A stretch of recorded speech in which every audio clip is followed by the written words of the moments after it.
जय हिंद, वंदे मातरम। स्वागत है आप सभी का रोजगार विद प्रमोद यूट्यूब चैनल पर।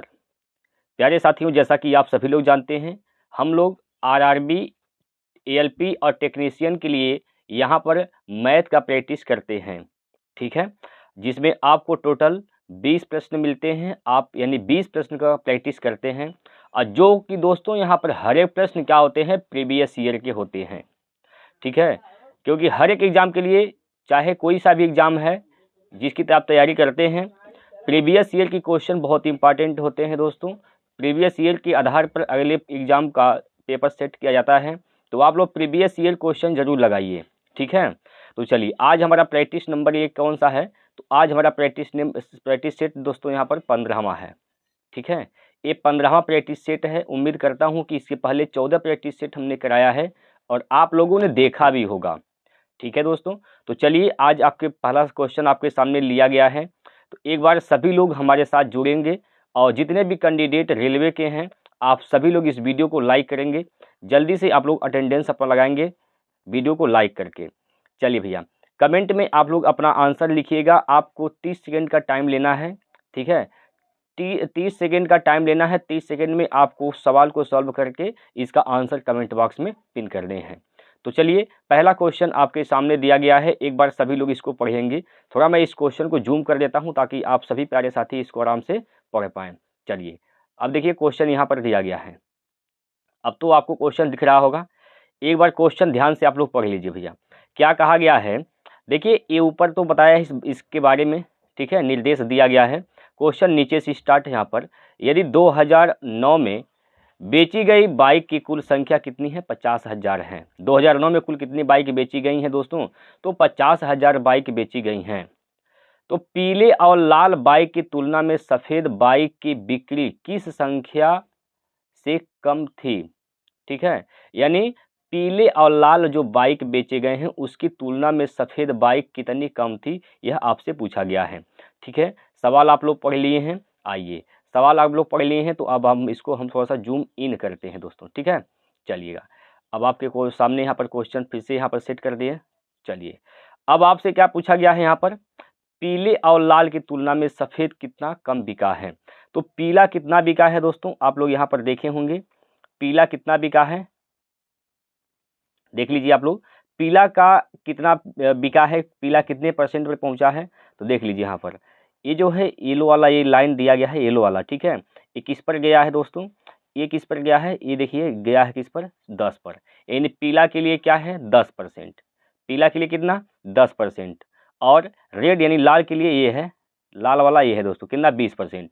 तो पीला और लाल मिलाकर कुल कितने हो गए हैं, पीला और लाल कुल मिलाकर दोस्तों 30% हो गए हैं। कितने हो गए हैं भैया, 30% हो गए, ठीक है, 30% हो गए, ठीक भाई, 30%, 30% हो गए पीला और लाल मिलाकर।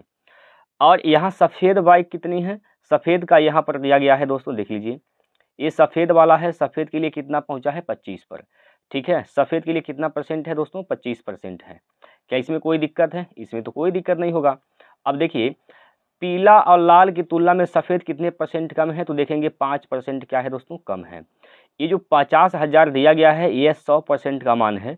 तो 100% का मान अगर ये है 50,000 दोस्तों, 100% का मान अगर 50,000 है, 100% का मान क्या है, 50,000 है, तो 5% का मान क्या हो जाएगा, 5% का मान निकालना है, तो क्या करेंगे इसमें, 50,000 बटे 100 करेंगे और गुणे 5 कर देंगे, क्योंकि ये 5% अंतर आ रहा है, 5% का आपको मान निकालने हैं। तो 5% का मान निकालिए, 2 जीरो से 2 जीरो कैंसिल, 5 पचे 25, डबल जीरो, यानी 2500 इसका सही उत्तर हो जाएगा। 2500 भैया ऑप्शन नंबर 1 में ही दिख रहा है, और ये है इसका राइट आंसर है। कोई दिक्कत परेशानी है तो आप लोग एक बार हमें कमेंट करके बता सकते हैं, ठीक है। इसमें कोई समस्या हो तो आप लोग कमेंट करके पूछ सकते हैं दोस्तों, इसमें कोई इशू नहीं है, ठीक है, कोई समस्या। चलिए, तो अब इसको हम जूम किए थे क्वेश्चन को, इसको हम जूम इन करते हैं, इसका जूम कम कर देते हैं दोस्तों, ताकि आपको सभी क्वेश्चन आराम से दिख पाएँ, ठीक है। चलिएगा, आइए सभी लोग हमारे साथ जुड़े रहें भैया, बहुत ही इंपॉर्टेंट सेशन है दोस्तों। प्रीवियस ईयर के क्वेश्चन हमने लिया है ताकि आपके एग्ज़ाम को आपको ये पता लग जाए कि आपके एग्ज़ाम में किस लेवल के क्वेश्चन यहाँ पर पूछे जाएंगे। ठीक है, कोई समस्या हो तो हमें ज़रूर बताइएगा। आगे हम लोग बढ़ते हैं दूसरे क्वेश्चन की ओर। अब देखिए दूसरा प्रश्न आपके सामने यहाँ पर दिया गया है। दूसरा प्रश्न भी इस प्रकार से दिया गया है, तो वो आपको दिख रहा है।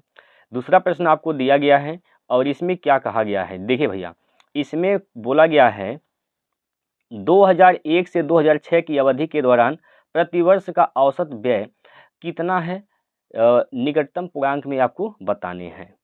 ठीक है, 2001 से 2006 तक की अवधि के लिए टोटल व्यय कितना है। अब देखिए दोस्तों, ये जो व्यय वाला हिस्सा दिया गया है ये व्यय है। ठीक है, यानी ये सब यहाँ से क्या है, ये सभी के सभी क्या है दोस्तों, ये सभी व्यय हैं। अलग अलग चीज़ों पर व्यय किए गए हैं। ये भोजन पर है, ये दवाई पर है, तो ये क्या है, कर है। ठीक है, 3 चीज़ों पर यहाँ पर व्यय खर्च किए गए हैं। इनका आपको औसत बताने हैं। तो आप औसत कैसे बताइएगा भैया, औसत आप कैसे बताइएगा, देखिए भोजन पर टोटल कितना व्यय किया गया यहाँ निकाल लीजिए। भोजन पर टोटल कितना व्यय किया गया, और दवाई पर कितना व्यय किया गया, और कर पर कितना व्यय किया गया, ये सब निकालिए, तीनों को जोड़ दीजिए। अच्छे कितने साल हैं, 6 वर्ष हो रहे हैं। 2001 से लेकर 6 तक 6 वर्ष हो रहे हैं, यानी 6 से आपको भाग कर देने हैं। कोई समस्या भैया, इसमें कोई समस्या है बताइए। आप 30 सेकंड का टाइम लीजिए, 1 मिनट का टाइम लीजिए, लेकिन इसका आंसर आप लोग हमें कमेंट करके बताएंगे। बताइए जल्दी से आप लोग, इसका आंसर कमेंट बॉक्स में कितना हो रहा है। जल्दी जल्दी जल्दी दोस्तों, जितना जल्दी हो सके आप प्रयास करिए। जितने भी कैंडिडेट हमारे साथ जुड़े हुए हैं, इस वीडियो को देख रहे हैं, उनमें से सबसे पहला कमेंट आपका आना चाहिए। चलिए भैया बताइए जल्दी से इसका उत्तर क्या होगा। हम आगे बढ़ते हैं। आप लोगों का ये कमेंट में इसका आंसर हमें इंतज़ार रहेगा, और मैं आप लोगों का कमेंट देखता हूँ प्यारे साथियों। ऐसा मत सोचिए कि मैं कमेंट नहीं देखता, आपका कमेंट देखता हूँ, रिप्लाई भी करता हूँ। ठीक है, तो घबराने की बात नहीं है। चलिए हम आगे बढ़ जाते हैं अगले क्वेश्चन की ओर। प्रश्न नंबर 3 लेते हैं आपके सामने। प्रश्न नंबर 3 आपके सामने दिया गया है, यदि यक्स स्क्वायर प्लस के यक्स प्लस के बराबर 0 के 2 अलग अलग वास्तविक हल हैं तो के का मान ज्ञात कीजिए। के का मान ज्ञात करने हैं भैया। 30 सेकंड का टाइम लीजिए, अपना आंसर हमें कमेंट बॉक्स में पिन कर दीजिए जल्दी से। 30 सेकंड का टाइम लीजिए और कमेंट बॉक्स में अपना आंसर पिन करिए, जल्दी जल्दी जल्दी दोस्तों, जितना जल्दी हो सके। चलिए भाई जल्दी से बताइए इसका उत्तर क्या होगा। अगर वास्तव में आप लोग मेहनत ईमानदारी से तैयारी कर रहे हैं दोस्तों, तो आप लोगों का यह आंसर आ गया होगा। चलिए अगर मान के चलिए जो भी चैप्टर आपका कमज़ोर है, नहीं जानते हैं, नहीं पढ़े हैं, आपका सिलेबस कंप्लीट नहीं है, तो एक बार कमेंट करेंगे दोस्तों। जो चैप्टर का नाम आप लिखेंगे उस चैप्टर पर मैं वीडियो बनाऊंगा, आपको पढ़ाने का प्रयास करूंगा, समझाने का प्रयास करूंगा, ताकि उस चैप्टर से आपका क्वेश्चन एक भी गलत ना हो। ठीक है भाई, चलिए तो अब इसका आंसर आप लोग लगा लिए होंगे। चलिए हम इसको बताते हैं कैसे इसको हल करने हैं। जो भाई इसको नहीं लगा पाए हैं, नहीं समझ पाए हैं, एक बार बड़े ध्यान से समझेंगे इसको। देखिएगा क्वेश्चन में कहा गया है, इसमें 2 अलग अलग वास्तविक हल हैं। अगर अलग अलग वास्तविक हल होते हैं तो ये होता है d = 0। क्या होता है प्यारे साथियों, सॉरी दोस्तों, d ग्रेटर देन 0। क्या होता है, d ग्रेटर देन 0 होता है। यहाँ तक कोई दिक्कत की बात नहीं है। ठीक है, अगर 2 वास्तविक अलग अलग वास्तविक हल हैं तो d ग्रेटर देन 0 होता है। आप कहेंगे भैया d क्या है, तो d दोस्तों ये विविधकर है। कक्षा 10 में आप पढ़े होंगे विविधकर के बारे में। d का फार्मूला यानी विविधकर होता है d, इसका फार्मूला होता है b² माइनस का 4ac ग्रेटर देन 0। ठीक है, अब यहाँ से इस समीकरण से आप a b c का मान निकालेंगे। a b c का मान कैसे निकालिएगा, देखिए x² का गुणांक a का मान होता है, x का गुणांक b का मान होता है, और जो ये केवल अचर पद दिया गया है इसको ये जो होता है c का मान होता है। यानी x² का गुणांक कितना है, कुछ नहीं है तो 1 है, यानी a का मान 1 है। b का मान क्या हो जाएगा, x का गुणांक कितना है, k है, तो b का मान प्यारे साथियों k हो जाएगा। ठीक है, तो b का मान क्या हो जाएगा, k हो जाएगा, k का स्क्वायर कर देंगे यहाँ पर, माइनस का 4। a का मान क्या है, 1 है। c का मान यहाँ पर क्या है, तो k है। c का मान प्यारे साथियों क्या है, k है। ग्रेटर देन क्या हो जाएगा, 0 हो जाएगा। तो k माइनस का 4k, k² माइनस का 4k। ठीक है, के स्क्वायर माइनस का 4k ग्रेटर देन 0। यहाँ से आप चाहें, यहाँ से आप के कामन ले लेंगे। अगर आप यहाँ से दोस्तों के कामन ले लीजिएगा तो क्या हो जाएगा, यहाँ से के कामन ले लेंगे तो यहाँ से अंदर क्या बचेगा, के माइनस का 4 बचेगा ग्रेटर देन 0। इसको आप लिख सकते हैं कुछ इस प्रकार से, इसको लिख सकते हैं के माइनस का 0, ठीक है, के माइनस का 0, और इसको लिख सकते हैं के माइनस का 4 ग्रेटर देन 0 लिख सकते हैं, ठीक है। इस ऐसे आप लिख सकते हैं। इसका मतलब क्या हो गया भैया, इसका मतलब हो गया कि के माइनस 0, के माइनस 0, के माइनस 0 ग्रेटर देन 0। तो यहाँ से आप कहेंगे के बराबर क्या हो जाएगा प्यारे साथियों, के ग्रेटर देन 0 हो जाएगा, ठीक है। सॉरी यहाँ पर ये जब इसको 0 को हम इधर लेकर आएंगे, इसको इधर लेकर जाएंगे तो जो साइन होता है वो क्या होता है, बदल जाता है। साइन जो होता है दोस्तों क्या होता है, बदल जाता है। तो ये हो जाएगा क्या चीज़, ये के लेस देन 0, के लेस देन 0 हो जाएगा। क्लियर। उसी प्रकार से आप यहाँ से के माइनस का 4 से निकाल सकते हैं। के माइनस 4 करिए यहाँ पर तो क्या होगा, के माइनस 4 करिए, के माइनस का 4 ग्रेटर देन 0, ठीक है। तो के ग्रेटर देन क्या हो जाएगा, इधर लेकर जाएंगे तो क्या हो जाएगा, के ग्रेटर देन 0, यानी इसका उत्तर क्या हो जाएगा, के लेस देन 0 या फिर के ग्रेटर देन 4, ठीक है। यानी के का मान 0 से छोटा भी हो सकता है और के का मान 4 से बड़ा भी हो सकता है, ठीक है। अब ऐसा किस विकल्प में मिल रहा है, तो आपके सामने दिख रहा है ऑप्शन नंबर 1, और ये हो जाएगा इस प्रश्न का राइट आंसर, ठीक है प्यारे साथियों। ये इस प्रश्न का बिल्कुल सही उत्तर हो जाएगा। उम्मीद करता हूँ कि सभी प्यारे साथियों का हमारा यहाँ पर आंसर आ गया होगा, ठीक है। आगे बढ़ते हैं। चलिए अगला क्वेश्चन देख लीजिए आपके सामने। चौथा नंबर क्वेश्चन बहुत ही इंपॉर्टेंट क्वेश्चन है दोस्तों, और इस सवाल को कैसे हल करने हैं इसको समझाएंगे। पहले आप प्रयास करिए, पहले आप टाइम लीजिए 30 सेकंड का, और एक बार सवाल को पढ़कर समझने का प्रयास करिए दोस्तों। देखिए सवाल लगे या न लगे बात की बात है, देखिए ठीक है, सवाल लगे या न लगे तो बात की बात है, लेकिन दोस्तों आपको सवाल समझ में आने चाहिए, क्योंकि जब तक आप सवाल समझ नहीं पाएंगे तब तक सवाल नहीं लगा पाएंगे। तो इसलिए हम कहते हैं बार बार आप पहले सवाल को पढ़ के उसको समझने का प्रयास करिए, ठीक है। उसके बाद सवाल लगाने का प्रयास करिए, सवाल लग जाएगा, और नहीं पढ़िएगा तो सवाल भी नहीं लग पाएगा, ठीक है भाई। तो आप लोग पहले इसको पढ़िए क्या कहना चाहता है।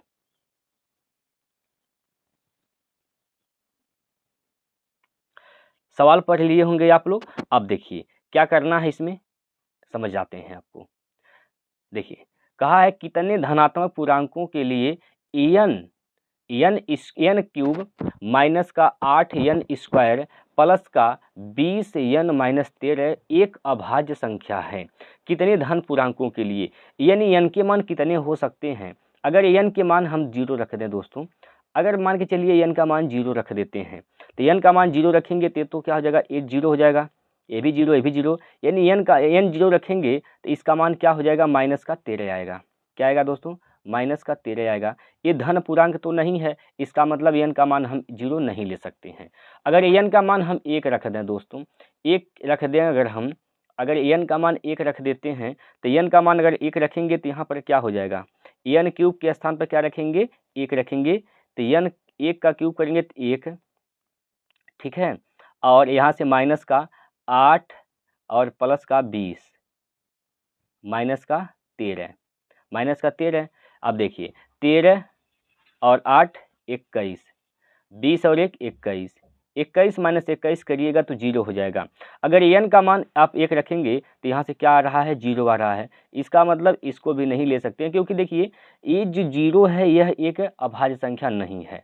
अभाज्य संख्या 2 से स्टार्ट होती है, यानी इसका मतलब आप 1 भी नहीं ले सकते हैं। अगर आप 2 ले लीजिए n का मान, आप कहते हैं भैया हम n का मान 2 लेंगे, n का मान 2 ले लीजिएगा अगर, तो n का मान जो ही आप 2 लेंगे तो जहाँ जहाँ n है वहाँ आपको क्या रखना है, 2 रख देने हैं। जहाँ जहाँ n है वहाँ पर आपको 2 रखने हैं। तो 2 का क्यूब करिएगा तो 8 हो जाएगा, माइनस 2 का स्क्वायर 4 8 32, 4 8 32, और प्लस का 20 दूना 40, ठीक, और माइनस का 13। देखिए 40 और 8 48 हो जाएगा यहाँ से, और माइनस का दोस्तों यहाँ पर 32 और 13 क्या हो जाएगा, 32 और 13 क्या हो जाएगा, तो ये हो जाएगा 45। 45 3 48, यहाँ से क्या बचेगा, 3 बचेगा। एन का मान ज्यों ही आप 2 रखेंगे तो यहाँ से क्या आएगा, 3 आएगा। और 3 क्या है दोस्तों, एक अभाज्य संख्या है। क्या है, एक अभाज्य संख्या है। इसी प्रकार अगर आप एन का मान 3 रखेंगे, अगर आप एन का मान 3 रखिएगा तब क्या हो जाएगा, एन का मान जब ही आप 3 रखिएगा तो क्या होगा, तो रख कर चेक करिए दोस्तों, जल्दी से आप भी चेक करते रहिए, आप भी चेक करते रहिए दोस्तों। एन का मान 3 रखिए, एन का मान 3 रखेंगे तो 3 का क्यूब करेंगे तो क्या हो जाएगा, 27 हो जाएगा। यहाँ से 27 हो जाएगा, ये 27 है, माइनस 3 3 9 8 72, 9 8 72, और माइनस 20 3 60, और माइनस का क्या हो जाएगा, यहाँ से 13 हो जाएगा। क्लियर। अब देखिए यहाँ से सॉरी दोस्तों, 20 3 60 ये प्लस है, ठीक है। 60 और 27 क्या हो जाएगा, 60 और 27 हो जाएगा यहाँ से 87, माइनस 72 और 13 क्या हो जाएगा, 3 2 5 85, 85 दो क्या होता है दोस्तों, 87, 85 2 87, दो क्या है, एक अभाज्य संख्या है। यानी एन का मान जो ही आप रखे हैं 3, तो ये भाज्य संख्या दे रहा है 2, ठीक है। अभाज्य संख्या क्या दे रहा है दोस्तों, 2 दे रहा है, तो ये भी संभव है, ठीक है, ये भी संभव है दोस्तों। इसी प्रकार आप एन का मान 4 रख दीजिए, इसी प्रकार आप क्या करिए, एन का मान दोस्तों 4 रख दीजिए। एन का मान ज्यों ही 4 रखेंगे तो क्या होगा, रखिए यहाँ पर, एन का मान 4 रखिएगा तो क्या होगा दोस्तों, एन का मान अगर 4 रखिएगा तो यहाँ से क्या आएगा, देख लीजिए क्या आने वाला है। एन का मान 4 रखेंगे, 4 चौको 16 चौको 64, यहाँ से एन का क्यूब 4 का क्यूब करेंगे तो क्या होगा, 64 हो जाएगा, माइनस 4 चौको 16 और 16 बटे 128, 16 बटे 128, और प्लस का 4 20 चौको 80 हो जाएगा, 20 चौको 80, और माइनस का दोस्तों 13, माइनस का 13। चलिए इसको हल कर दीजिए, 80 और 64 क्या हो जाएगा, 4 8 6 8 6 14, 4 8 6 14, और माइनस यहाँ से क्या हो जाएगा, 8 3 11, 2 1 3 1 4, और यहाँ से 1, यानी 141 से आ रहा है, ठीक है भैया, 141 से आ रहा है दोस्तों। 141 3 44 होता है, 141 3 44 होता है। तो यहाँ पर भी 3 आ रहा है, ठीक है, यहाँ पर भी क्या आ रहा है दोस्तों, 3 आ रहा है, ठीक है भाई, यहाँ पर भी क्या आ रहा है, 3 आ रहा है। तो यन के मान यहाँ पर 3 अभाज्य संख्याएं, 3 यन के मान अगर 3 रखेंगे, मतलब 3 थी अगर हम यन के मान रख सकते हैं, कितने मान एन के रख सकते हैं, 3, जिससे क्या प्राप्त होगा, अभाज्य संख्या प्राप्त होगा। आप ऐसे चेक करके लगा सकते हैं दोस्तों, ठीक है। कोई इशू हो तो आप बताइए। तो इसका उत्तर क्या होगा, ऑप्शन नंबर डी 3, ठीक है भाई, ठीक है। उम्मीद करता हूं कि सभी लोगों को सवाल समझ में आ गए होंगे। अगर नहीं समझ पाए हैं दोस्तों, बस कुछ करना ही करना है, इसमें एन का मान आपको बस रखते चले जाना है, 0 से रखना स्टार्ट करिए 9 तक, देखिए कितने एन के मान आप रखेंगे जिससे कि इसको हल करने पर एक अभाज्य संख्या दे दे, ठीक है। जितने मान रखने पर अभाज्य संख्या आएगा बस वही इसका आंसर है। तो 3 एन के मान अगर रखेंगे हम, एन के 3 मान से संभव है कि अभाज्य संख्याएं ही देंगी। क्लियर है, आगे बढ़ते हैं। अगला क्वेश्चन देखिए भैया, प्रश्न नंबर 5। प्रश्न नंबर 5 आपके सामने दिया गया है, एक बार सभी लोग सवाल को पढ़ लेंगे पहले।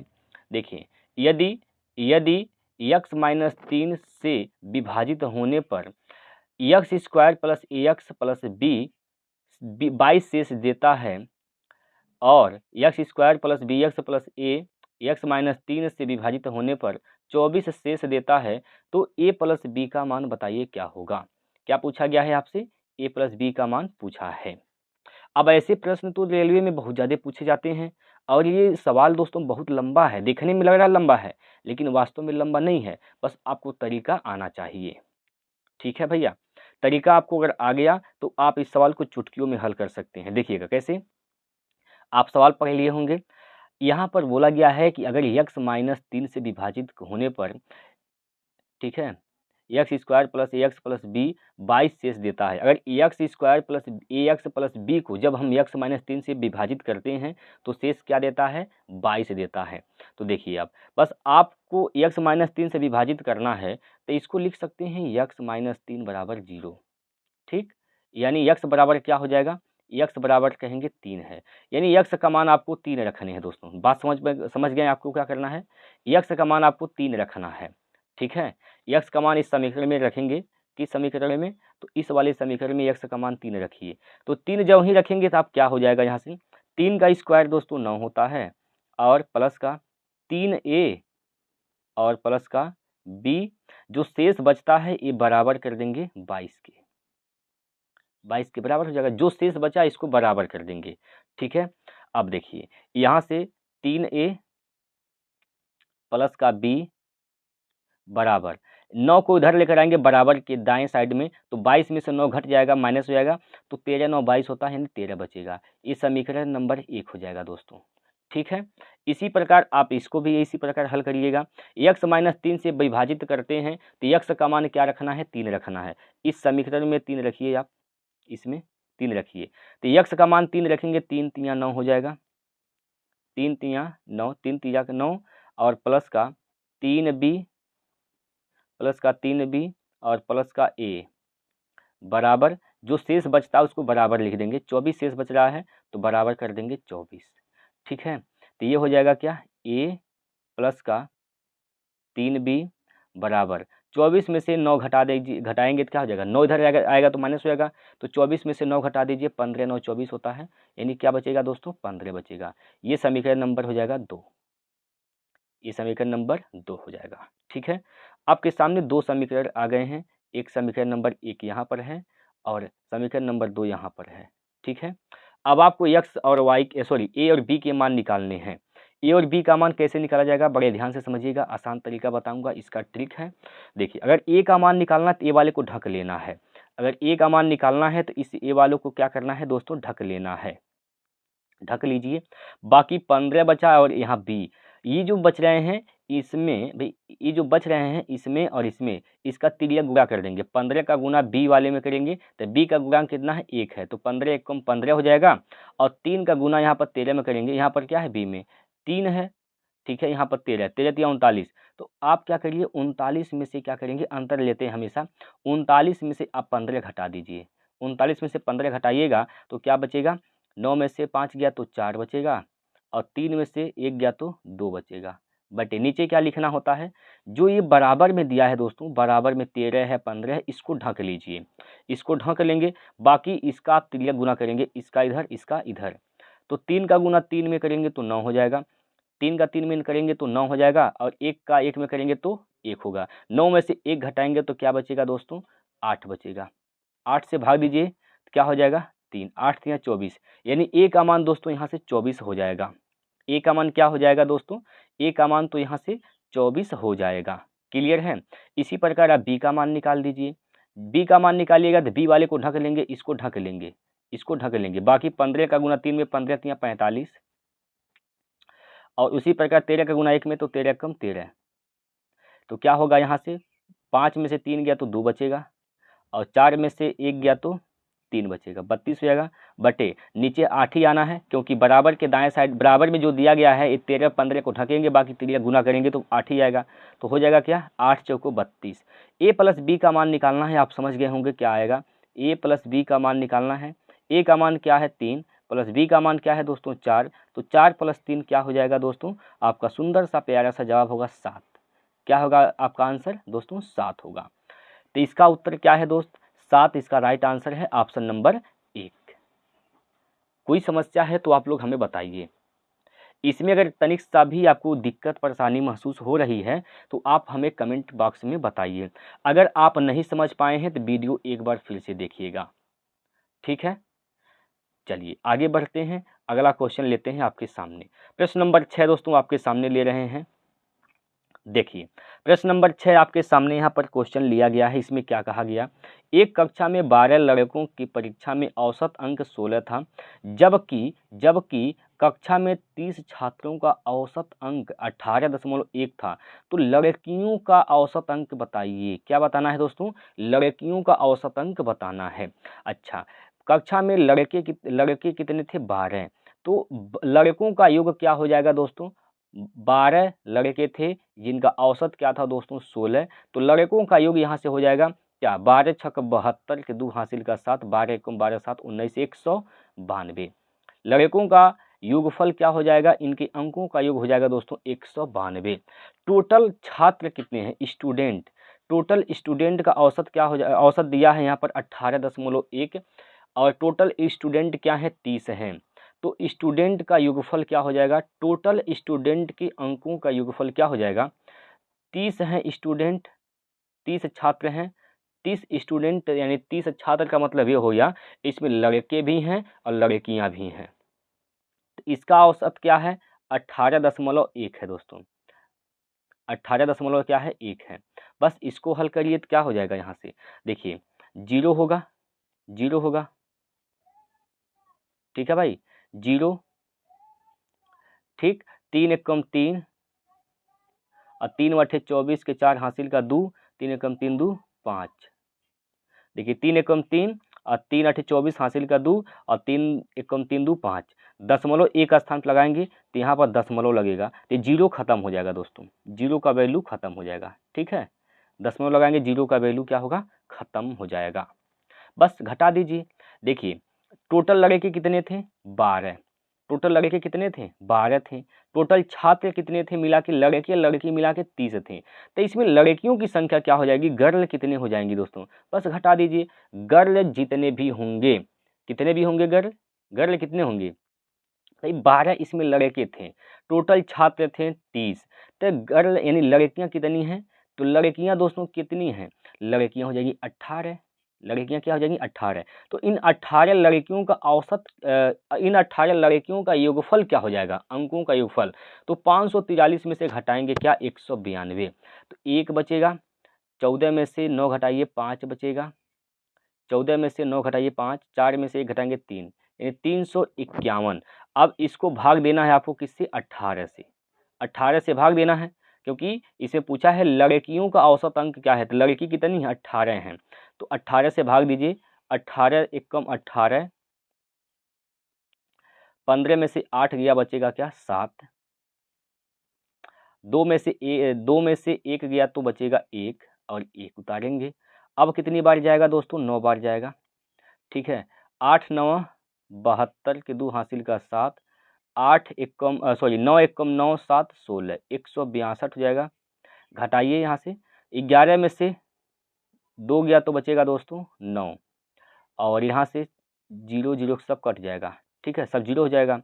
अभी भाग नहीं जाएगा, भाग जब नहीं जाएगा तो आप 0 दशमलव लगाएंगे और यहाँ पर एक 0 बढ़ाएंगे। ये दशमलव लगाए हैं तो एक 0 आप बढ़ा सकते हैं। ये हो जाएगा 90, 18 पंजे 90, यानी इसका उत्तर क्या हो जाएगा? 19.5। 19.5 लड़कियों का औसत निकल जाएगा। 19.5 ऑप्शन नंबर सी इसका सही उत्तर हो जाएगा दोस्तों। कोई समस्या इसमें? चलिए आगे बढ़ते हैं, अगला क्वेश्चन देखिए। 7वां प्रश्न आपके सामने यहाँ पर लिया गया है, जल्दी से एक बार आप लोग पढ़े कि इसका आंसर करने का प्रयास करेंगे। क्या पूछा गया है आपसे इस प्रश्न में? तो माध्यिका पूछा गया है दोस्तों। माध्यिका निकालने की आप बहुत सारे फार्मूले रटते होंगे, जब आंकड़े सम हो, जब आंकड़े विषम हो। दोस्तों मैं ऐसा यूनिक तरीका बताऊंगा, चाहे आंकड़े सम हो चाहे आंकड़े विषम हो, बस एक ही तरीके से आप माध्यिका निकाल लेंगे, ठीक है। चलिए वो तरीका क्या है समझिए। वो तरीका क्या है दोस्तों? चलिए समझाते हैं आपको वो तरीका क्या है। बस आपको क्या करना है, इसको आरोही क्रम में लिख लेने हैं। किस क्रम में दोस्तों? आरोही माने बढ़ते क्रम में लिख लेने हैं। यानी क्या लिखेंगे इसमें? 1 के बाद फिर क्या होगा? 1, 1 के बाद फिर क्या होगा? 2, 2 के बाद क्या? 3, 3 के बाद दोस्तों 5, फिर 5 के बाद क्या लिखेंगे? 7 लिखेंगे। आरोही क्रम में इसको जमा देंगे, जमा दिए भैया। जब ये आरोही क्रम में इसको जमा देंगे यानी लिख देंगे तो आपको क्या करना है, बस आधा आधा बांट देने हैं। अब आधा आधा बांटेंगे तो बीच में दोस्तों यहाँ से यहाँ बांटेंगे, इधर कुछ बीच में बच ही नहीं रहा है, तो आप क्या करिएगा, आप क्या करिए, 2 इधर से 2 जो है, 2 यहाँ से इधर हटाइए और 2 यहाँ से इधर हटाइए। बीच में क्या बच गया दोस्तों? बीच में बच गया यहाँ पर क्या चीज़? 23, सॉरी 2 और 3 बच गया। क्या बच गया? 2 और 3 बच गया। 2 और 3 बच गया, इसका मतलब इनके बीच में ही वो माध्यिका आएगी। तो कैसे आएगी भैया? इनके बीच की संख्या निकाल दीजिए, 2 + 3 कर दीजिए, क्या हो जाएगा? 5/2 कर दीजिए। 5/2 जो ही करेंगे तो इसका आंसर क्या हो जाएगा? 2.5, 2.5। ठीक है, 2.5 इसका राइट आंसर हो जाएगा। उम्मीद करता हूँ कि सवाल समझ में आ गए होंगे दोस्तों। कौन सा ऑप्शन सही है? ऑप्शन नंबर 4 सही है, डी।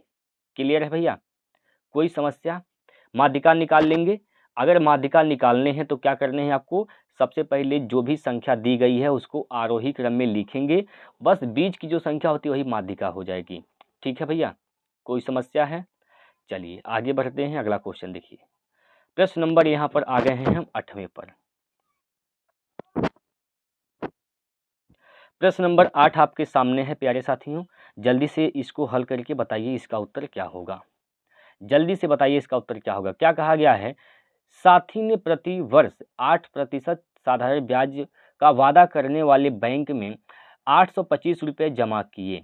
अगर साथी ने 5 वर्षों तक अपना रुपया बैंक में रखा तो वह कितना ब्याज कमाएगी। अब आइए दोस्तों, ब्याज निकालना है, साधारण ब्याज निकालना है, एसआई निकालना है दोस्तों। एसआई निकालना है तो बड़े ध्यान से समझिएगा। एसआई बराबर होता है PRT बट्टे क्या होता है? 100 होता है। एसआई बराबर होता है PRT बट्टे 100। PRT बट्टे 100 ब्याज आपको निकालने हैं तो मान रखिए P कितना है, यानी मूलधन क्या है? 825 रुपये है दोस्तों। 800 क्या है दोस्तों? 25 रुपये मूलधन है। रेट क्या है दोस्तों? 8% है। समय क्या है? तो 5 वर्ष है, बट्टे 100 कर दीजिए। बट्टे क्या करना है? 100 करना है। काट पीट मचाइए। काट पीट मचाएंगे तो क्या होगा? यहाँ से 5 से काटिएगा, 5 से काटिए, 20 5 100। ठीक है, 4 से काटिए, 4 दूना 8, 4 से काटिए, 4 पंजे 20। अब इसको 5 से काटिए, 5 एकम 5, 5 से इसको काटिए तो 16 5 80 और 5 बचे 25। ठीक, यानी 165 गुणे 2 करना है, क्योंकि ये 2 बचा हुआ है। 165 गुणे 2 करना है तो 2 5 10 की 0 हासिल का 1, 2 छक्का 12, 1 13 के 3 हासिल का 1, 2 1 कम 2 1 3, 330 रुपये ब्याज कमाएगा। ऑप्शन नंबर ए इसका सही उत्तर है, 330 रुपये दोस्तों, 330 रुपया। कोई समस्या? कोई समस्या नहीं है दोस्तों, आप बचपन से पढ़ते चले आए हैं। यस आई बराबर क्या होता है? PRT बट्टे 100 होता है। ठीक है, एस आई बराबर क्या होता है? PRT बट्टे 100 होता है। चलिए अगले क्वेश्चन पर। अगला प्रश्न यहाँ पर 9 नंबर आपके सामने है। 9वां प्रश्न दोस्तों आपके सामने स्क्रीन बोर्ड पर दिख रहा है। एक बार इसका आंसर हमें बताएंगे क्या होगा। बताइए दोस्तों, टाइम लीजिए आप, कोई दिक्कत की बात नहीं है, बस आपका सवाल का उत्तर आना चाहिए।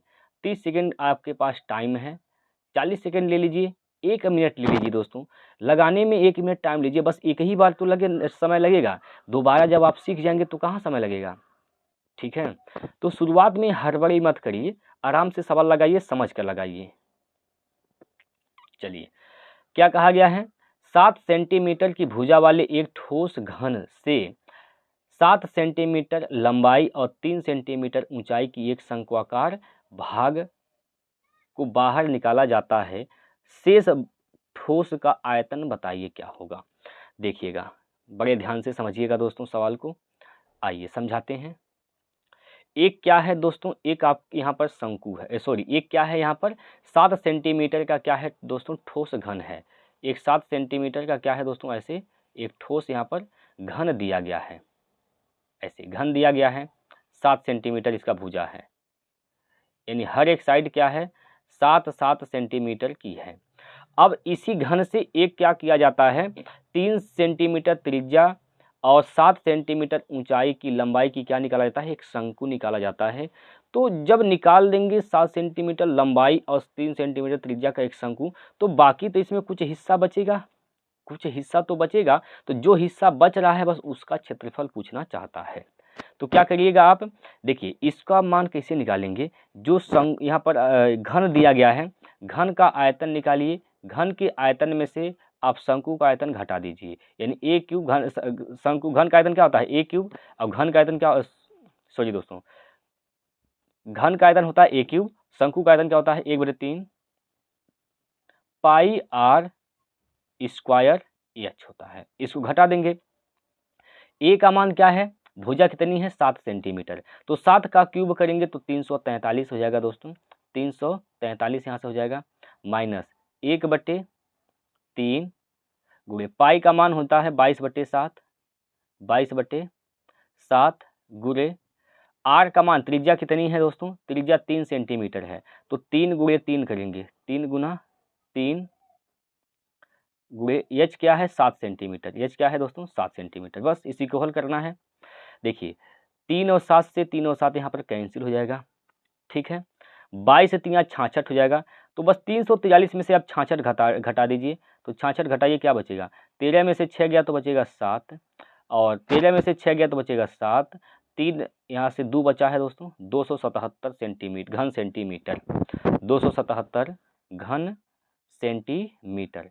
अभी इतना हिस्सा यहाँ पर क्षेत्रफल आयतन बचा हुआ है, ठीक है। ठोस जो घन था अभी कितना उसका आयतन बचा हुआ है 277 घन सेंटीमीटर। तो ऑप्शन नंबर ए इसका सही उत्तर है, ठीक है भाई। चलिए अगला प्रश्न पढ़ लीजिए आप लोग। अगला प्रश्न आप लोग पढ़ लीजिए। एक समलंबवृत्तीय शंकु का आयतन जिसके आधार का त्रिज्या उसकी ऊंचाई की क्या है आदि है। आधार की जो त्रिज्या r है दोस्तों उसकी ऊंचाई की क्या दिया गया है, ऊंचाई का कहा है यह आधा है, ऊंचाई का क्या है दोस्तों आधा है। तो h का मान क्या हो जाएगा, यहाँ से h का मान निकाल दीजिए। h का मान इसको हम कैपिटल R मान लेते हैं, कैपिटल R मान लेते हैं दोस्तों इसको, ठीक है। जो शंकु है शंकु की त्रिज्या को हम कैपिटल R मान लेते हैं, ठीक। तो h का मान क्या हो जाएगा दोस्तों 2r, h का मान क्या हो जाएगा, तो प्यारे साथियों आपका सुंदर सा प्यारा सा जवाब होगा h का मान दोस्तों 2r हो जाएगा, ठीक है भाई। अब आगे कहा गया है एक अर्धगोले का आयतन बराबर है, यानी जो शंकु है उसका आयतन और अर्धगोले का आयतन आपस में क्या है दोस्तों बराबर हैं। तो अर्धगोले की त्रिज्या और शंकु की त्रिज्या का अनुपात बताइए। देखिए क्या बोला गया है, अर्धगोले की त्रिज्या और शंकु की क्या बताना है, त्रिज्या का अनुपात आपको बताने हैं, ठीक है भाई, ठीक है। चलिए समझते हैं। यहाँ पर शंकु का आयतन क्या होता है दोस्तों 1/3 पाई r स्क्वायर एच। अच्छा पाई r स्क्वायर एच, हमने इसको कैपिटल एच मान रखा है तो यहाँ पर कैपिटल एच रख दीजिए, कैपिटल एच है। ये बराबर किसके है, तो अर्धगोले के आयतन के। तो अर्धगोले का आयतन क्या हो जाएगा 2/3 पाई r क्यूब हो जाएगा दोस्तों, ठीक है। अब देखिए यहाँ से आप समझने का प्रयास करेंगे दोस्तों, यहाँ से आप समझने का प्रयास करेंगे, पाई से पाई तो कैंसिल हो जाएगा दोस्तों, और 3 से 3 भी यहाँ पर कैंसिल हो जाएगा, ठीक है। अब देखिए यहाँ से क्या बचा, कैपिटल R का स्क्वायर बचा है, एच की जगह आप क्या लिख सकते हैं 2r लिख सकते हैं, 2r लिख सकते हैं, बराबर यहाँ से दोस्तों 2 स्मॉल r का क्यूब, ठीक। इस यहाँ से देखिए 2 से 2 यहाँ पर कैंसिल, तो ये कैपिटल R का क्यूब हो जाएगा और बराबर स्मॉल r का क्यूब हो जाएगा, क्लियर है। यहाँ से देखिए कैपिटल R बटे स्मॉल r निकालिएगा तो यह क्या हो जाएगा 1/1, यानी जो इसका उत्तर आएगा 1 संबंधी 1 आएगा, 1 संबंधी 1, यानी ऑप्शन नंबर यहाँ पर बी इसका राइट आंसर हो जाएगा, क्लियर है भैया। बताइए कोई समस्या यहाँ पर, 1 संबंधी 1 इसका राइट आंसर हो जाएगा। वास्तव में देखिए क्या होगा, ये जो क्यूब हटाएंगे तो यह क्यूब रूट हो जाएगा दोस्तों, क्यूब रूट, ठीक है, ये क्यूब रूट होगा, लेकिन 1 का क्यूब निकालेंगे तो 1 ही होगा, ठीक है। 1/1 मतलब 1 संबंधी 1 होगा। अब तो समझ में आ गया होगा। चलिए आगे बढ़ते हैं, अगला क्वेश्चन देख लीजिए। अगला क्वेश्चन देखिए आपके सामने प्रश्न नंबर 11। प्रश्न नंबर दोस्तों क्या दिया गया है आपके सामने 11 दिया गया है। क्या इसने कह दिया इस सवाल में, इसने कहा दी गई श्रृंखला से लुप्त संख्या ज्ञात कीजिए। दी गई जो श्रृंखला है इसमें से लुप्त संख्या आपको ज्ञात करनी है। 15 है, 15 के बाद दोस्तों 20 है, 20 के बाद क्या है 18 है, 20 के बाद 18, 18 के बाद दोस्तों 23 है, 23 के बाद कुछ नहीं है, क्वेश्चन मार्क है तो इसको यक्स मान लेते हैं। इसके बाद 26 है दोस्तों, 26 के बाद क्या है दोस्तों 24 है। ठीक है, ये सवाल दिया गया है। तो लुप्त संख्या बतानी है आपको। देखिए 15 + 3 अल्टरनेट कर दीजिए, एक ठो छोड़ के देखिए प्लस का 3 हो रहा है। ठीक है, तो यहाँ भी प्लस का 3 कर दीजिए, प्लस का 3 करिए, 18 3 क्या हो जाएगा 21 हो जाएगा। 21 और प्लस का 3 करेंगे तो क्या हो जाएगा 24। सेट हो रहा है कि नहीं हो रहा है, बताइए। सेट हो रहा है, इसका मतलब क्या होगा यहाँ पर 21 होगा। जो क्वेश्चन मार्क है दोस्त वहाँ पर क्या आएगा तो 21 आएगा, ऑप्शन नंबर 1। ठीक है, चलिए अगला क्वेश्चन देखिए। 12वां प्रश्न पे आ गए हैं हम लोग। 12वें प्रश्न पर हम लोग कदम रख दिए हैं दोस्त, और अब इसको आप लोग बताएंगे उत्तर क्या होगा। अगर आप अभाज्य संख्या के बारे में जानते हैं तो आप बिल्कुल इसका आंसर बता पाएंगे, अन्यथा नहीं बता पाएंगे। देखिए मैं कुछ आपको हिंट देता हूँ। सबसे छोटी अभाज्य संख्या क्या होती है 2 होती है, यानी अभाज्य संख्या स्टार्ट कहाँ से होती है दोस्तों 2 से होती है। ठीक है, अब आइए समझाते हैं यहाँ पर। एक देखिए, एक अभाज्य संख्या नहीं होती है, एक अभाज्य संख्या नहीं होती है। सबसे छोटी अभाज्य संख्या क्या होती है 2 होती है। अब देखिए ऑप्शन को बड़े ध्यान से समझने का प्रयास करिए। ठीक है भाई, आपको क्या बताना है 1 से 20 तक, 1 से 20 तक की अभाज्य संख्या की श्रृंखला है। यानी सभी के सभी जो ऑप्शन दिए गए हैं इसमें सभी संख्याएं क्या लिखी गई हैं अभाज्य संख्याएं लिखी गई हैं। अब देखिए पहला विकल्प को ध्यान से देखेंगे यहाँ पर, तो पहले विकल्प में दोस्तों आपको 1 दिख गया, एक अभाज्य संख्या नहीं है, इसका मतलब ये उत्तर तो नहीं है। ठीक है, अब दूसरे विकल्प में आएंगे, जो है दूसरे विकल्प पे आएंगे तो यहाँ पर आपको 9 दिख गया, 9 भी अभाज्य संख्या नहीं होता है, तो ये भी आपका आंसर नहीं है। तीसरा विकल्प पे आएंगे, तीसरा विकल्प में 3 दिया है दोस्तों, 3 5 7 ये सभी के सभी अभाज्य संख्याएं हैं, लेकिन सबसे छोटी अभाज्य संख्या 1 से 20 तक अभाज्य संख्या बताना है तो 2 भी तो होता है अभाज्य संख्या, 2 छूट गया, इसका मतलब ये भी आपका आंसर नहीं है। तो अब कौन हो जाएगा, इसमें 2 से स्टार्ट हो रहा है और 19 तक गया है, और यही इसका राइट आंसर हो जाएगा। ठीक, यही इसका क्या हो जाएगा राइट आंसर। उम्मीद है भैया कि सभी लोगों को सवाल समझ में आ गए होंगे। ठीक है, अगला क्वेश्चन देखिए। अगला प्रश्न यहाँ पर दिया गया है। देखिए कहा गया निम्नलिखित में से कौन सी एक अभाज्य संख्या है। कौन सी एक क्या है दोस्तों एक अभाज्य संख्या है। अब जरा समझ लीजिए आप लोग, 3 अंकों की सबसे बड़ी अभाज्य संख्या क्या होती है। सबसे पहले 1 अंक की सबसे छोटी अभाज्य संख्या क्या होती है 2 होती है। 1 अंक की सबसे बड़ी अभाज्य संख्या क्या होती है दोस्तों, 1 अंक की सबसे बड़ी अभाज्य संख्या क्या होती है तो 7 होती है। 2 अंकों की सबसे छोटी अभाज्य संख्या क्या होती है तो 11 होती है। 2 अंकों की सबसे बड़ी अभाज्य संख्या क्या होती है 97 होती है। ठीक है, वैसे उसी प्रकार 3 अंकों की सबसे बड़ी, 3 अंकों की सबसे छोटी अभाज्य संख्या क्या होती है तो 101 होती है। 3 अंकों की सबसे बड़ी अभाज्य संख्या क्या होती है 997 होती है, 997। तो ऑप्शन में देखिए 997 दिया गया है, 997 इसका सही उत्तर हो जाएगा। ठीक है, 997। चलिए अगला क्वेश्चन। अगला प्रश्न आपके सामने यहाँ पर दिया गया है 15 18 24 का लॉसव बताइए क्या होगा। तो इसका आंसर आप लोग बताएंगे कमेंट बॉक्स में। 15 18 24 का लॉसव क्या होगा। 15 दोस्तों 18 24 का लॉसव क्या होगा, जल्दी से आप लोग टाइप करिए कमेंट बॉक्स में इसका लॉसव क्या होगा। 15 18 24, 15 18 24 का लॉसव क्या होगा, जल्दी से आप लोग टाइप करेंगे। चलिए इसको हम बताते हैं कैसे आपको हल करने हैं। अभी आप इसको हल करने बैठेंगे कोई बात नहीं, हल कर सकते हैं, लेकिन दोस्तों ऑप्शन के साथ खेलना सीखिए। ऑप्शन के साथ जब तक खेलेंगे नहीं तब तक आप टाइम पेपर में नहीं बचा पाएंगे। तो कैसे आपको ऑप्शन के साथ खेलना है भैया, देखिए लसव वह बड़ी छोटी से छोटी संख्या होती है जो 15 और 18 24 से पूरी पूरी विभाजित हो जाए। ठीक है, तो अब ऑप्शन को देखिए, 3 3 15 से कटेगा नहीं कटेगा, ये तो ऑप्शन गलत है। 6 भी नहीं होगा, अब या तो 540 हो सकता है या 360 हो सकता है। अब इन दोनों ऑप्शन में आप फंस गए हैं। अब कैसे चेक करिएगा, देखिए देखिए कैसे चेक करना है। 18 में दोस्तों 9 होता है, यानी ऑप्शन 9 से कटना चाहिए, तो 54 भी 9 से कटेगा, 36 भी कटेगा। ठीक है, चलिए कोई बात नहीं। अच्छा 24 में दोस्तों 8 होता है, क्या होता है 8, यानी 8 से ऑप्शन कटना चाहिए। अब देखिए 500 अगर 40 को 8 से काटिएगा, 540 को अगर 8 से काटिएगा तो 8 से भाग दीजिए कटेगा, 8 चौक 32, 8 पचे 40, 8 छक 48, 8 छक 48, 48, 48 और 6 54, 48 6 54 बचेगा 60, बचेगा क्या 60। अब 8 से 60 कटेगा, नहीं कटेगा, इसका मतलब ये भी ऑप्शन आपका गलत है। 360 इसका राइट आंसर हो जाएगा। ठीक, 360 क्या हो जाएगा, इसका राइट आंसर हो जाएगा। देखिए आप तरीका जानते हैं, मैं ये नहीं कहता कि आपको लॉसन नहीं निकालने आता है, आपको लॉसन निकालने आता है दोस्त, लेकिन बात यह है आप पेपर में समय कैसे बचाएंगे। तो आप लोग ऑप्शन के साथ खेलना सीखिए, ठीक है, इस प्रकार से आप लोग पेपर में टाइम बचा सकते हैं। अगला क्वेश्चन पर चलते हैं, प्रश्न नंबर 15।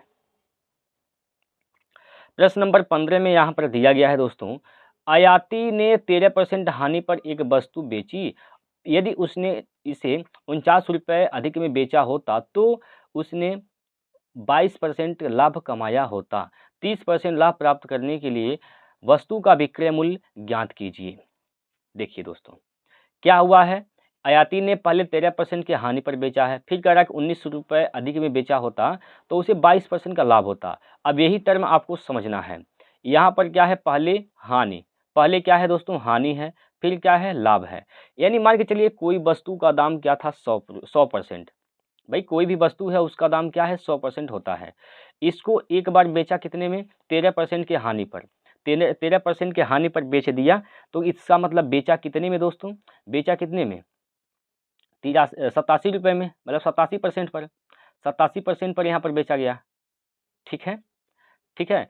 फिर कह रहा है कि अगर अगर इसको 49 रुपये अधिक में बेचा होता, 49 रुपये अगर अधिक में बेचा होता तो इसको लाभ होता कितने का, 22% का, यानी तब कितने में बिकता है, 122% में, 122% में। तो इन दोनों का अंतर क्या हो जाएगा दोस्तों, इन दोनों का अंतर क्या हो जाएगा, अंतर निकालिए, इसका अंतर प्यारे साथियों क्या हो जाएगा, 35, क्या होगा, तो 35 हो जाएगा। तो 35% का मान कितना है दोस्तों, 35% का मान यहाँ पर आपके सामने है 49 रुपये दिया गया है, आपको निकालने हैं 30% का, सॉरी 30% का लाभ, यानी 130% का मान आपको निकालना है। तो 130% का मान निकाल दीजिए, 130% का मान निकालिए, क्या हो जाएगा, देखिए 49/35 गुणे 130, ठीक है।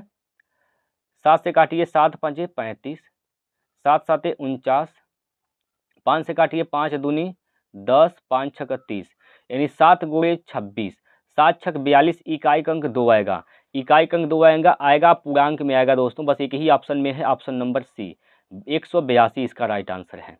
182 दोस्तों इस प्रश्न का राइट आंसर हो जाएगा। ठीक है, कोई दिक्कत, कोई परेशानी, चलिए आगे चलते हैं।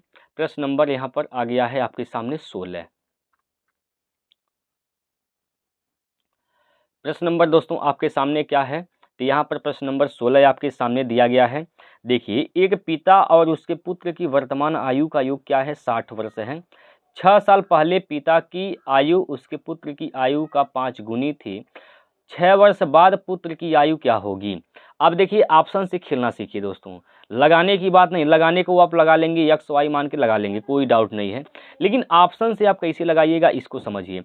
मान के चलिए मैं इसको कोई भी ऑप्शन ले लेता हूँ सही, मैं मानता हूँ कि इसका जो राइट आंसर है वह ऑप्शन नंबर बी है, 20 वर्ष, यानी 6 वर्ष बाद पुत्र की आयु क्या होगी, 6 वर्ष बाद जो है पुत्र की आयु क्या होगी दोस्तों, 20 वर्ष।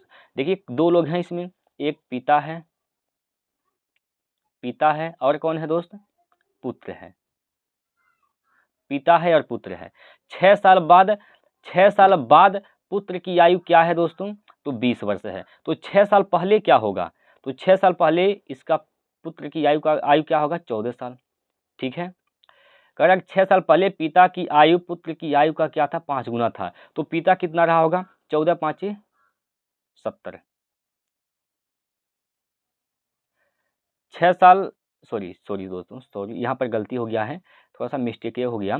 देखिए 6 साल बाद पुत्र की आयु क्या है, 20 वर्ष, 20 वर्ष मान लिया। तो 6 साल पहले, देखिए यह वर्तमान है दोस्त, यहाँ पर ये क्या है, वर्तमान है, ये वर्तमान है, 6 साल ये पहले है, 6 साल पहले से आप वर्तमान में जाएंगे, यानी वर्तमान का आयु क्या निकल गया पुत्र का, 14 साल, 14 साल। पेपर में कहा, यहाँ पर क्वेश्चन में कहा है कि 6 साल पहले, तो ये वर्तमान से 6 साल पहले जाएंगे, 6 साल और घटाएंगे, तो 6 साल जब और घटाइएगा तो हो जाएगा भैया कितना, 12, सॉरी दोस्तों, 8 कितना होगा, 8 हो जाएगा, ठीक है, 8, यानी 6 साल पहले पुत्र की आयु क्या था, 8 साल था, तो 6 साल पहले पिता की आयु क्या था, इसका 5 गुना, यानी कितना था भैया, 40, इसका 5 गुना था, 40 वर्ष हो जाएगा तब, ठीक है, पिता की आयु क्या हो जाएगा, 40 वर्ष। ये कब का उम्र है, तो ये 6 साल पहले का है, 6 साल पहले का, यानी 6 साल पहले से जब 6 साल पहले, यहाँ पर है 6 साल पहले, ठीक है, ये 6 साल पहले है।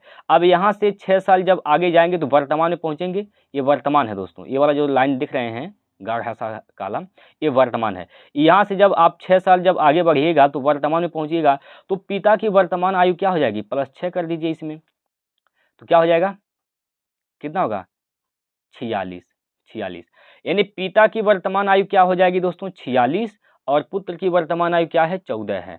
तो दोनों का योगफल 60 आना चाहिए, देखिए आ रहा नहीं आ रहा है, दोनों को जोड़ेंगे तो 60 के बराबर यहाँ पर आ जाएगा, दोनों की जोड़ेंगे तो क्या होगा, 60 के बराबर आएगा। क्वेश्चन में कहा है कि पिता और पुत्र की वर्तमान आयु क्या है, वर्तमान आयु का योगफल 60 है, तो यहाँ से 60 आ रहा है, इसका मतलब ये हो गया दोस्तों कि ऑप्शन नंबर बी यानी 20 वर्ष इसका राइट आंसर है।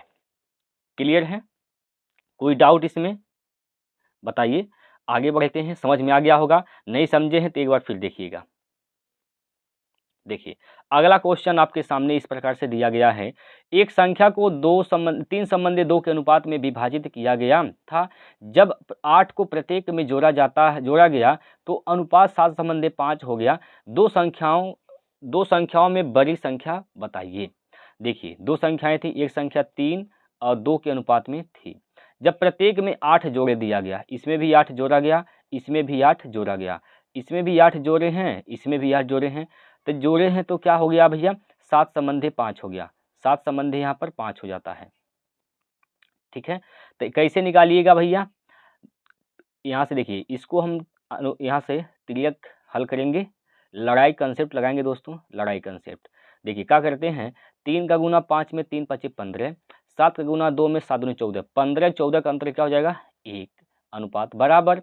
देखिए 7 और 5 कितने का गैप, 2 का गुना 8 में कर दीजिए, 8 दूना 16, यानी 1 अनुपात का मान प्यारे साथियों 16 है।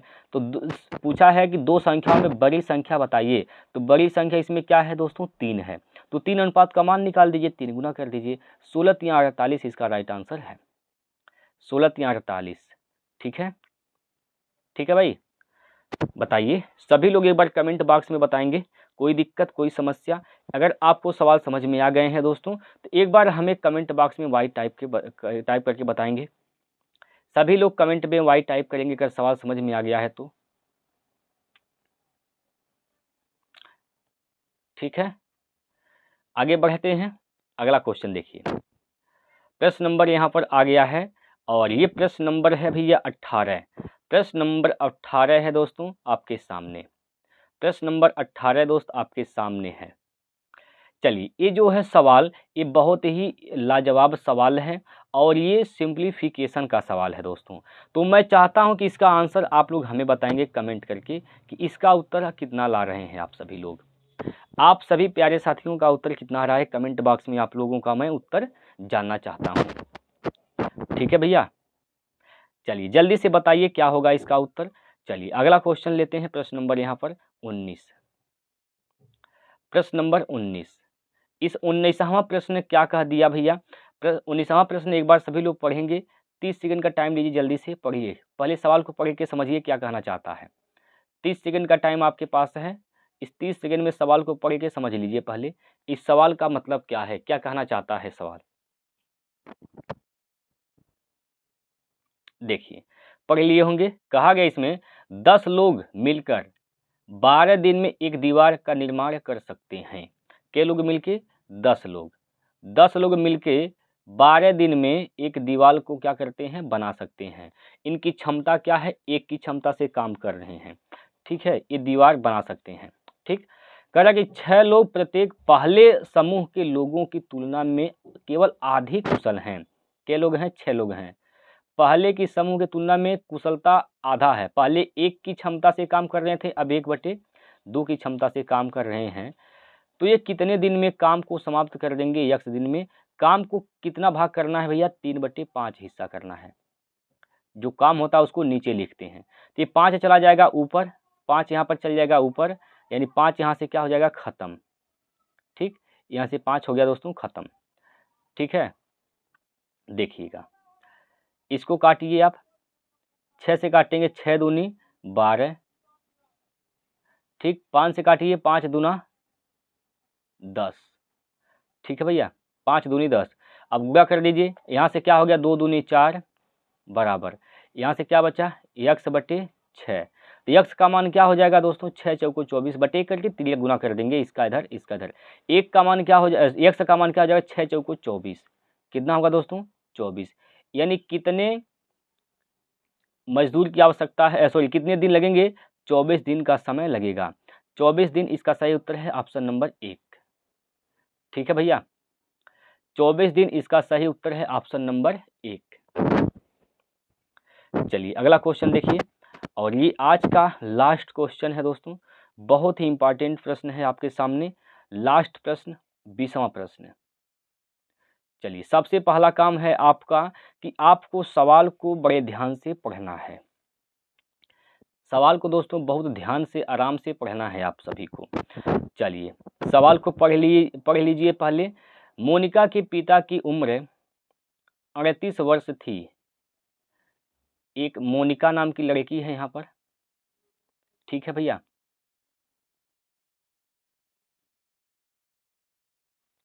एक मोनिका है और इसके पिता हैं। मोनिका के पिता की उम्र कितना था? 38 साल। इनके पिता का उम्र क्या था दोस्तों? 38 साल था। ठीक है, जब वह पैदा हुई थी, अभी तो इसका उम्र क्या रहेगा? 0 साल, अभी पैदा हुई है। जबकि उसकी माँ का उम्र 36 वर्ष था, यानी उसकी माँ का उम्र क्या था दोस्तों? माँ का उम्र क्या था दोस्तों? 36 वर्ष। 36 वर्ष था। जब उसका भाई जो उससे 4 वर्ष छोटा था, यानी उसका भाई 4 वर्ष छोटा था, यानी मोनिका के 4 साल बाद उसके भाई का जन्म हुआ था। यानी उसका जो भाई है दोस्तों, भाई जो है इसके जन्म के 4 साल बाद ये जन्मा था। तो यहाँ पर मोनिका की उम्र क्या हो जाएगा दोस्तों? 4 साल। मोनिका भी 4 साल की बढ़ गई है, तो इसका पिता भी 4 साल बढ़ जाएगा। पिता भी बढ़ गया भैया, कितना हो जाएगा? 42 साल। पिता की उम्र क्या है दोस्तों? 42 साल। लेकिन उसके भाई के जन्म के समय ही माता का उम्र क्या था दोस्तों? 36 साल था। तब पूछा गया है उसके पिता और माता की उम्र का अंतर बताइए। तो कितने का अंतर हो जाएगा दोस्तों? अंतर निकाल दीजिए। 36 6 42, 6 वर्ष का अंतर। कितने साल का अंतर दोस्तों? 6 साल का अंतर। ऑप्शन नंबर 1 इसका सही उत्तर हो जाएगा। कोई दिक्कत, कोई समस्या, कोई भी परेशानी है दोस्तों तो आप हमें बता सकते हैं। ठीक है, आज हम लोग 20 क्वेश्चन किए हैं प्रीवियस ईयर के ईएलपी टेक्नीशियन के लिए। रेलवे के कोई भी एग्जाम है दोस्तों बहुत ही इंपॉर्टेंट है। अदरवाइज आप किसी भी एग्जाम की तैयारी करते हैं उसमें भी ये कामगार साबित होने वाला है। ठीक है भैया, तो अब हम फिर कल जो है अपना अगला प्रैक्टिस सेट यहाँ पर लेकर आएंगे। अगर दोस्तों आप चाहते हैं इसका PDF लेना तो हमारा टेलीग्राम चैनल है, आप लोग जाइए, नीचे डिस्क्रिप्शन में लिंक मिलेगा, वहाँ से आप लोग ज्वाइन कर सकते हैं। टेलीग्राम चैनल का नाम भी आप लोग बता दें कि टेलीग्राम चैनल का नाम है रोजगार विद प्रमोद। वहाँ पर मैं क्या करता हूँ, सबसे पहले मैं इसका PDF सेंड करता हूँ ताकि मेरे जितने भी भाई दोस्त जुड़े हुए हैं सभी लोग पहले आप लोग सवाल को लगाकर एक बार आइए हमारे साथ। उसके बाद हम क्या करते हैं, उसके बाद हम इसका प्रैक्टिस कराते हैं। तो यहाँ से आप लोग पहले ही से सवाल लगा लिए रहे होंगे तो आपको समझ में भी बस तरीका समझना है कैसे आपको लगाना है। बाकी आप लोग प्रैक्टिस पहले से कर लिए होंगे। और इसका जो PDF है दोस्तों, ये सॉल्यूशन वाला, ये भी आपको वहाँ पर मिल जाता है। ठीक है, तो उम्मीद करता हूँ कि सभी को यह सेशन अच्छा लगा होगा, हर सवाल समझ में आए होंगे। तो एक बार अपना स्कोर हमें बताएंगे लास्ट में कितना आपका स्कोर रहा है 20 क्वेश्चन में से। ठीक है दोस्तों, तो आज के लिए इतना ही रखते हैं, फिर मिलते हैं कल। तब तक के लिए जय हिंद, जय भारत।